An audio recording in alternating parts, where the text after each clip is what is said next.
વડાપ્રધાન નરેન્દ્ર મોદી અને દક્ષિણ કોરિયાના રાષ્ટ્રપતિ લી જે મ્યુંગે ભારત કોરિયા બિઝનેસ લીડર્સ ડાયલોગમાં ભાગ લીધો હતો. પ્રાપ્ત થતી માહિતી અનુસાર બંને નેતાઓએ કાર્યક્રમમાં હાજર ઉદ્યોગ જગતના પ્રતિનિધિઓ સાથે સમૂહ તસવીર ખેંચાવી હતી અને પછી પીએમ મોદી અને રાષ્ટ્રપતિ લીએ સેલ્ફી લીધી હતી. આ બેઠકમાં બંને દેશ વચ્ચે મહત્વપૂર્ણ એમઓયુનું આદાન પ્રદાન થયું હતું, જેમાં AI, semiconductor, digital payment system વગેરે સામેલ છે. પીએમ મોદીએ બેઠક બાદ કહ્યું હતું કે ભારત અને દક્ષિણ કોરિયા આગામી દશકની સફળતાનો પાયો રાખી રહ્યા છે.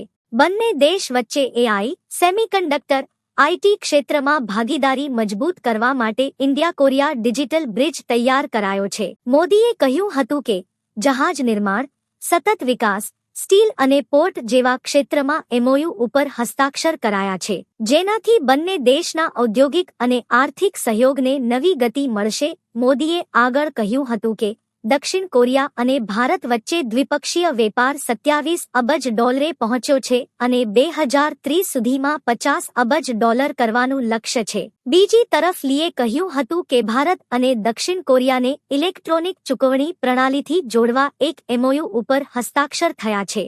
વધુમાં તેમણે પીએમ મોદી સાથે દ્વિપક્ષીય સંબંધોને આગળ વધારવાની દિશામાં ઊંડી ચર્ચા કરી હતી અને વૈશ્વિક અને ક્ષેત્રીય મુદ્દે વિચારોનું આદાન પ્રદાન કર્યું હતું.